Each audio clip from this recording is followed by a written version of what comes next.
Now the floor is given to Colonel Oleksandr Motuzyanyk, Ministry of Defense of Ukraine spokesperson on NATO-related issues. Welcome. Good afternoon, dear colleagues.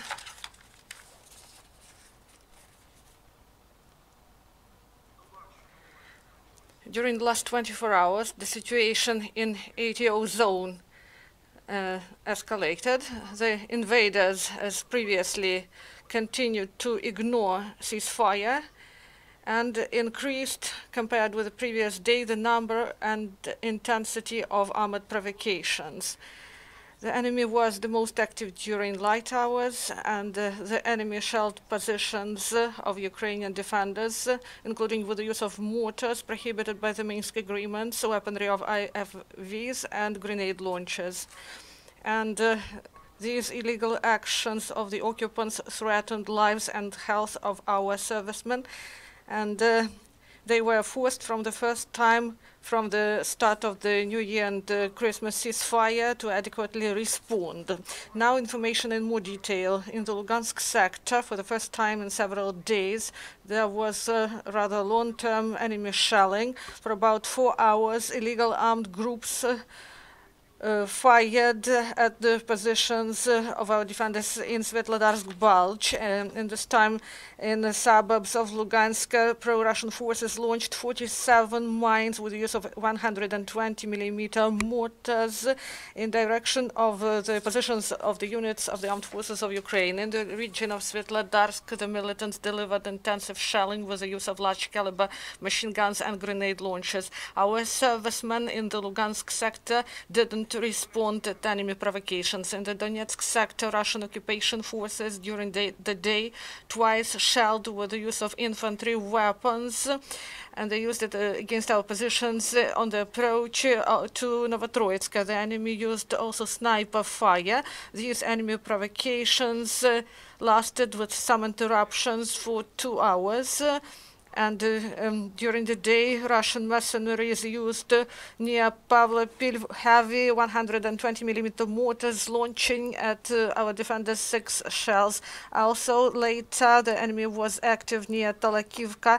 Here, in the direction of our forces, the enemy delivered fire with the use of IV weaponry and grenade launchers and large-caliber machine guns. This time, servicemen of armed forces of Ukraine responded to the most grave violations committed by the enemy, using wide spectrum of small arms and grenade launchers. On the whole, during the last 24 hours along the line of confrontation, the enemy delivered 6 precision shellings of our positions.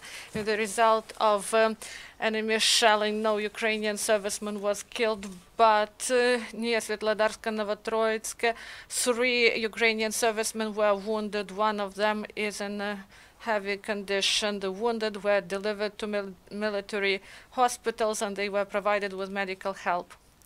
According to information provided by main intelligence department of MOD, Russian officers who hold top command positions in so-called army corps of the occupants increasingly disrespect civilian population and their subordinates. And also the number of crimes committed by Russian officers is on the rise.